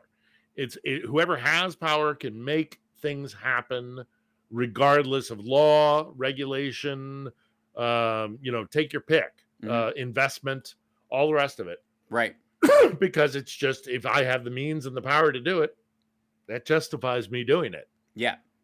It's no wonder Ukraine is fighting as hard as it is to try and get away from that kind of system. Specifically, I could get into another, but let's just get to some questions, because I know we've got a bunch. Pardon Johnny. me. Yeah. I got a question from Hi. I got a question. There you go. This is from Nick Rich. Does Ukraine translate to homeland, or is it more than that? Oh, this issue. It actually, it is, it translates as on the something. So it is, you break it apart in an old Slavic language that is all but dead, and you break away which is the preposition meaning on or of a place, and then krane, which is and this is where the argument comes. Some people say it means a place of your birth, of your your origin. So Right. that would be of the homeland, or that's where that interpretation comes about. Other people say that krane is actually should be better translated as ledge or edge, or or a Like On dividing the place Edge, the between one thing to podcast another. with Philip Ittner that is just launched on his site. I'm not saying. I'm just saying. So that is the origin of the word of that this land has been named for. But you definitely break it up into and krane. The is definitely like of or from, or of the nature of a thing. Yeah, and it's that the thing de is in what's front. in dispute. En français, Yeah, it's the de. de. And so Yeah, a lot of de, times you'll it see would a be, name yeah. with a D apostrophe. Technically Yeah. speaking, in that parlance, Ukraine would be, the U would have a comma or a apostrophe after it. Yeah. There's no one. This is the tricky thing with Slavic languages, is there's no one easy Right. way to translate things. And you There's might not a choke to death one-to-one. speaking them. I understand. Yeah. Yes. Yeah. Yes. Yeah. Lots of consonants, not a lot of vowels. Yeah, it's rude. Remember Miss Forrest, Johnny at New Trier? What was the name? Forrest. I never FOR. had her. Yeah, she was an English teacher. FORSZT. One vowel, 5 consonants. What in the hell? God. Wow. Yeah. And you're teaching English, lady? Yeah, right. This is an affront to my ability to speak. I'm like Forrest. That's right. I should have. I barely have. I should have dropped out 3 letters ago in this pronunciation. So let's grab another question. All right, another question. This is from Connie Kelly. If Russians are successful in jamming ACTMs, making them almost useless, is there anything being done to frequency hop, or is the signal so strong it overwhelms the IF of recover? Well, we're not 100% sure that's what's causing the issues with the ATACMs. But sure, one would hope so. Certainly, there's a lot of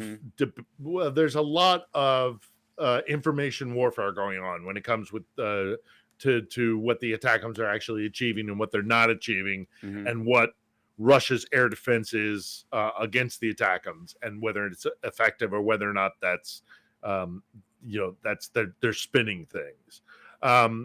Look, I mean, this is a testing ground for a lot of weaponry. I mean, there was the other system that the DoD openly said was like a test theory system, and it just didn't work out here. The system where, and I'm forgetting the name of it, but the system where it was launched from a HIMARS, but then became wings would pop out and it would kind of glide to its destination, and that didn't work. I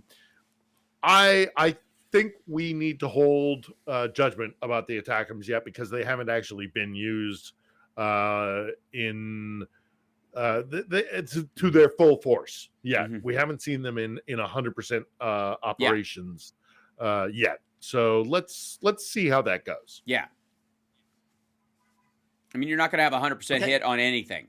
And they, by the way, I'm fairly certain the ATACMs are responsible for the explosions that were in Crimea in the last 24 hours, which hit, again, they shot an Su-25 out of the air, but they also apparently struck a bomber and an Su-35. I think that's what it is. As well as an air defense system. Yeah, in Crimea. So that more than likely, that's the ATACMs working. Yeah. Okay, go ahead, Johnny. We'll see, though. I mean, look, Yeah. the attackums they're not unexpected. The Russians have been anticipating them, so they Mhm. might have developed something. Yeah, 100%.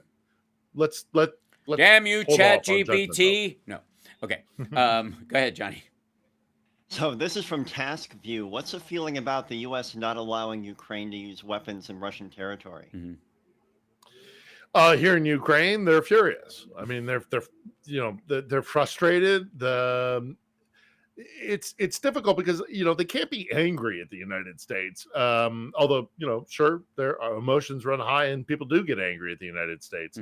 But generally, the attitude that I run into, and maybe it is me being an American, so they're telling me what I want to hear. But I also still think it's genuinely true in the sense that they're anxious and frustrated and confused by America's decisions regarding so many things about this war, Sure. whether or not it's a provision of weapons or whether or not it's saying we'll give you weapons, but you can't use them for this or that or the other thing.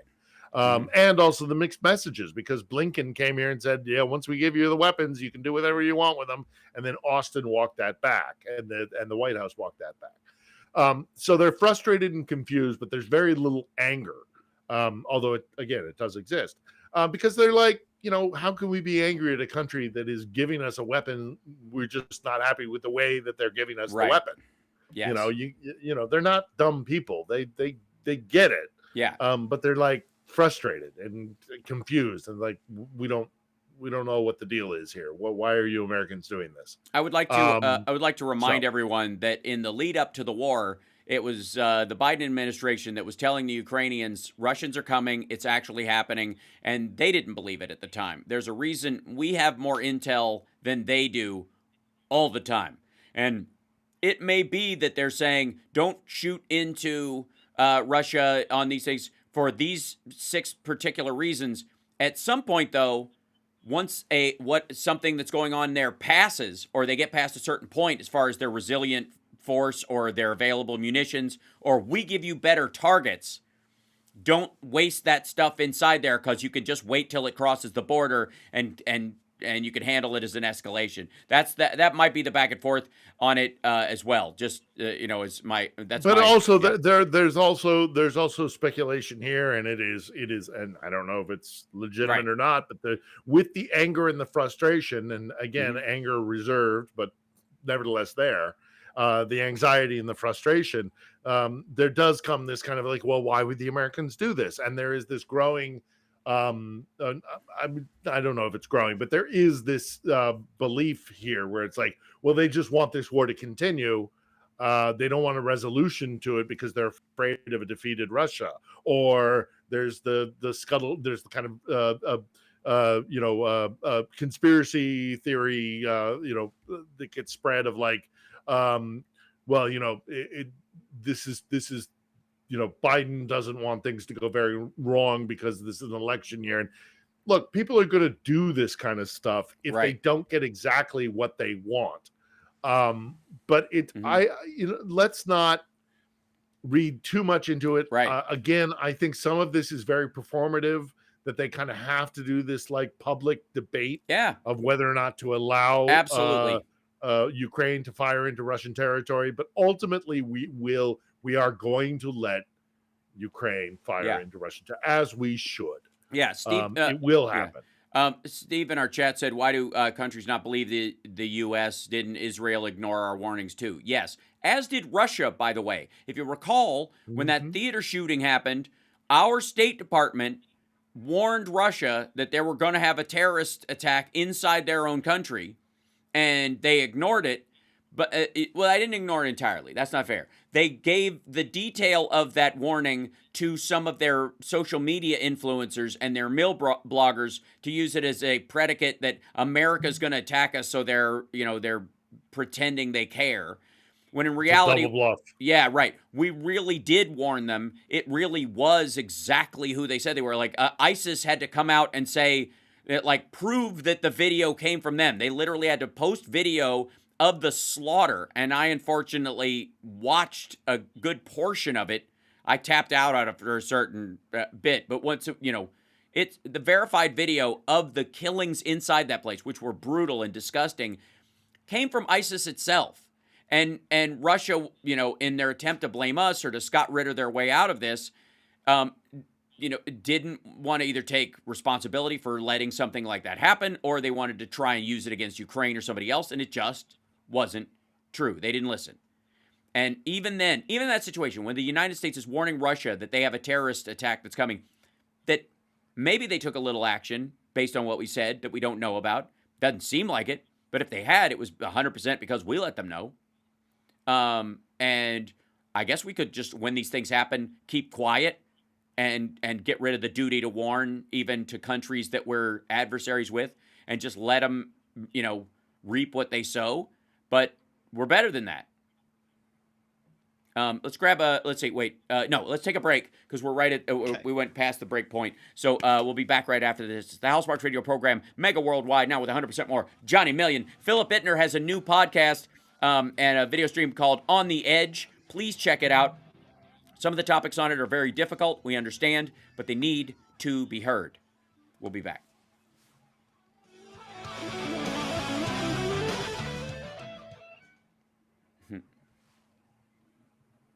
Europe has the most to lose, only by proximity. But once, you know, if they start going, if all the European countries go the way of Hungary, the world gets really awful and full of murder really quick.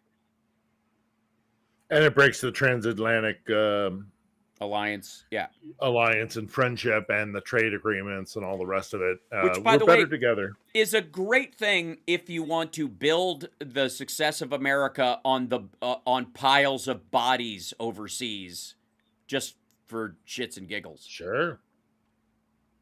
You really wanted to make a buck or two. You know, our arms industry would let it happen. Gangbusters. Yeah.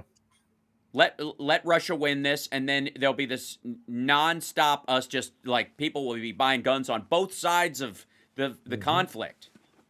Yep. One country would go with that, you know, would go with Moscow, and we'd be back into the Cold War again. Yep. Only far more vicious. It'd be a constant low burning hot war. It'd be just like the Cold Wars. It wouldn't be a bunch of clandestine kind of assassinations and, you know, bush wars and that kind of stuff. It would be full on. Yeah. You know, gunfights like in the streets of European countries Coming back in between 10 factions. seconds. Yeah. Yeah, it'd be bad. Very bad.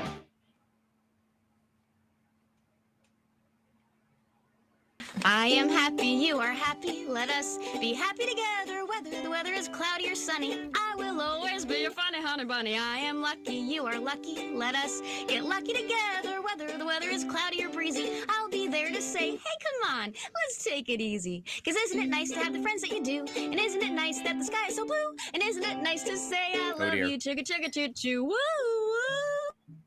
I'm smiling, you are smiling, let us smile together, whether the weather is cloudy or stormy. I will still be there in the morning. I'll be right by your side in the morning. I'll make you breakfast in the morning. I hope that you like cereal.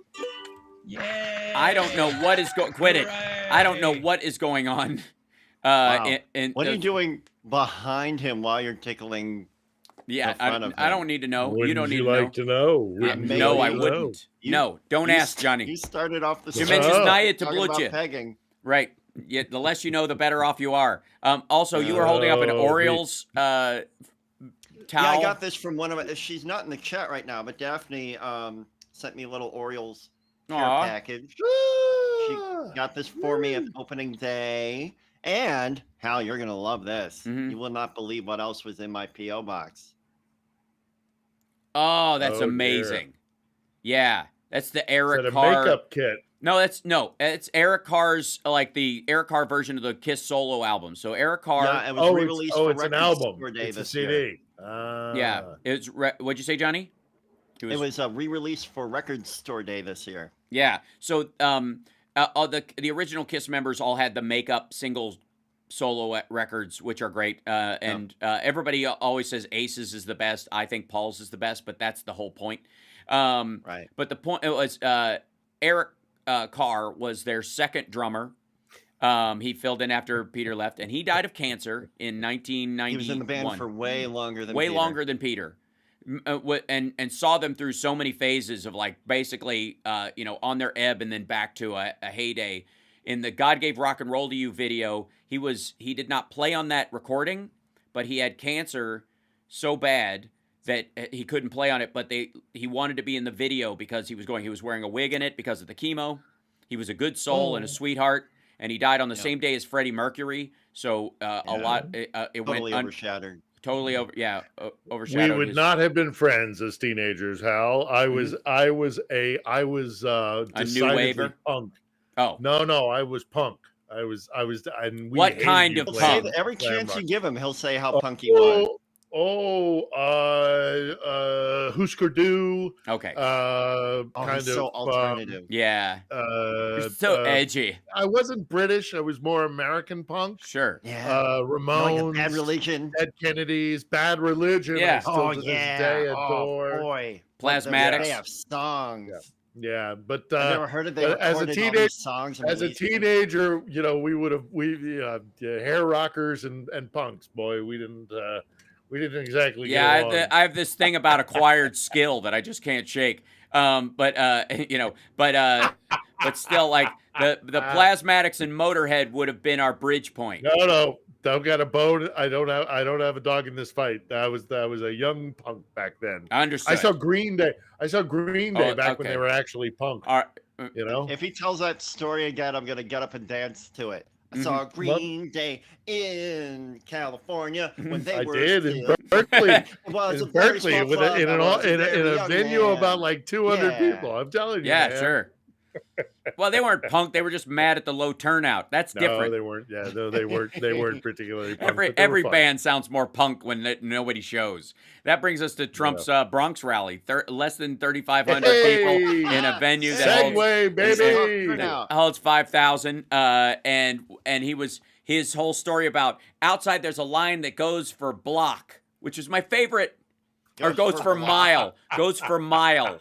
He actually singularly said mile, which I thought was the greatest slip in all of it. And again, we try not to schadenfreude our way through it. And by the way, next week we'll have obviously a big piece of news to talk about because Trump is going to be convicted this week in a court of law by a jury of his peers, which he doesn't believe exist because he, like Putin and Xi and Erdogan and a bunch of these other folks, believe that they're very freaked out about that here. They're very freaked out about that here. They're very worried that Trump's going to get back into office, and a lot of Ukrainians are convinced that. Tell them I said they'd have nothing to worry about.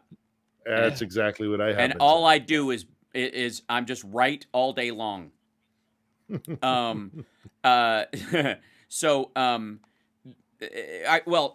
just get back into questions too, because I think overall, Oh, and by the way, what was that cup you did? Was that do you have a? Oh yeah, I've got Sean Stuckey, a happy. No Spark. way. Bought me an Old Bay seasoning cup when I was in Baltimore. No He is way. That's my old home state. He has moved to Maryland and claimed it as his own.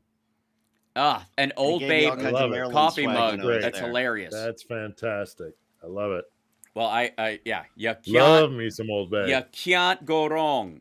All right, let's grab some more questions. We got about 5 minutes from left. Boston Brian, we like him, right? Yeah. Hey, yeah. Mm-hmm. Can you ask Phil what he thinks about Russia moving the borders around Estonia and Finland and Georgia at night by hundreds of meters at a time? Yeah.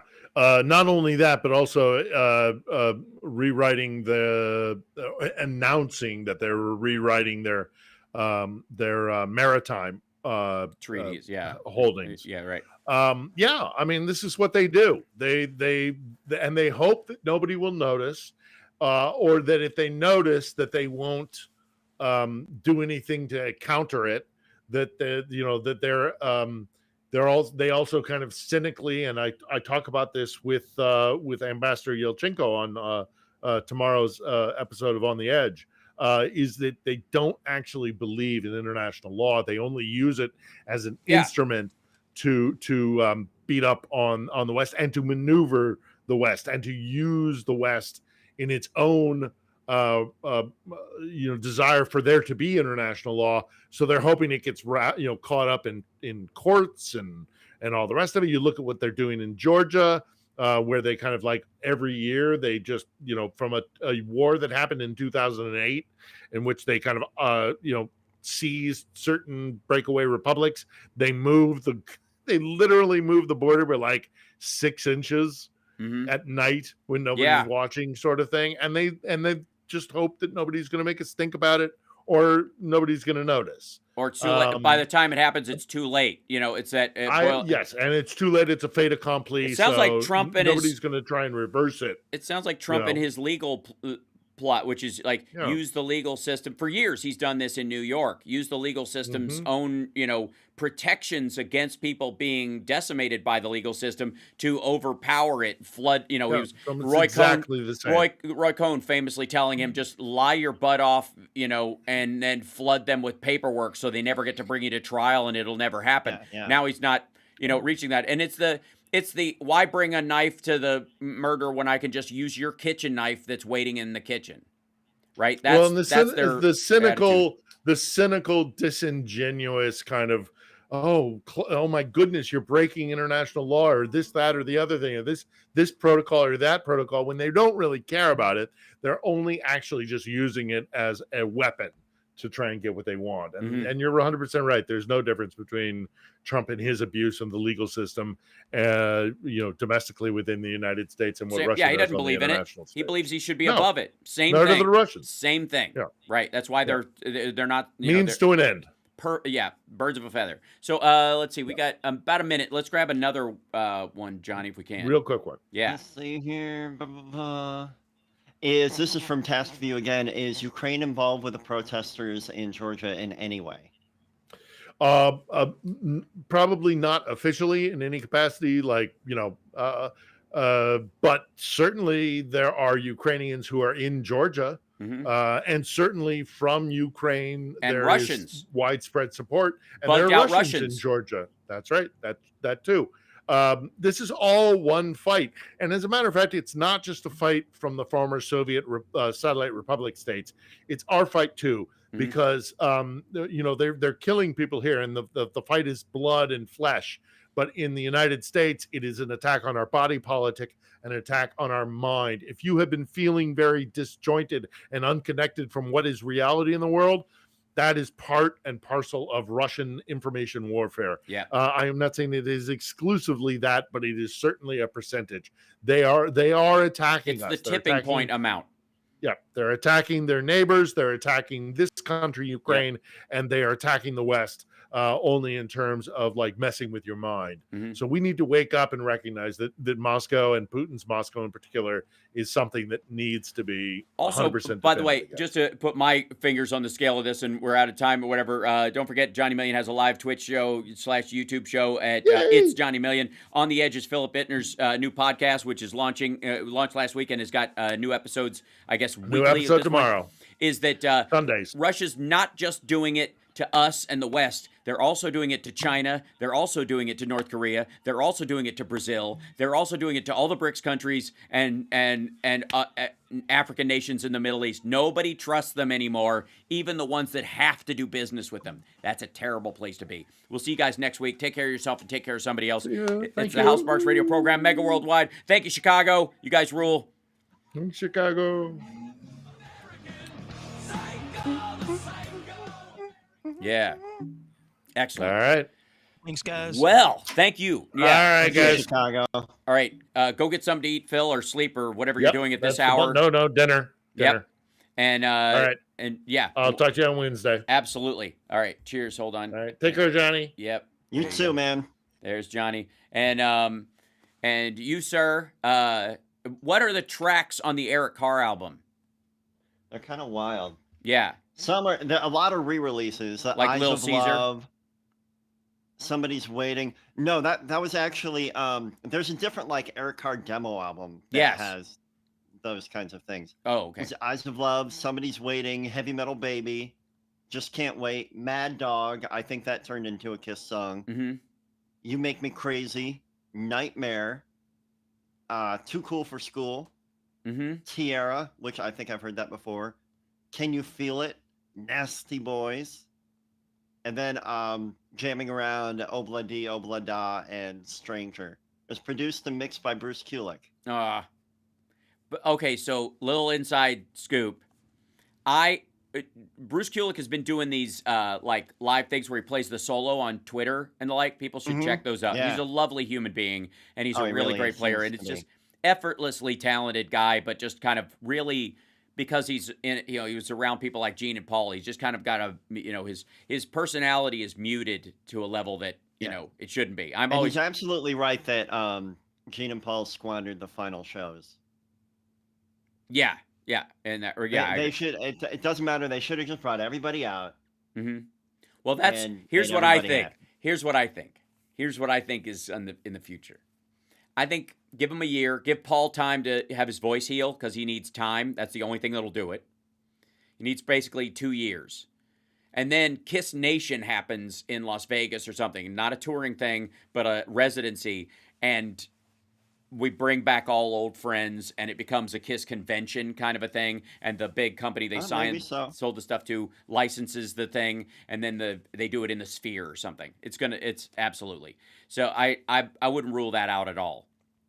You got to give Yeah, time. I'm sure they're not going to go away quietly, but No. the just not recognizing anybody and saying like, "Hey, it's our big last hurrah. It's only two of us." Mhm.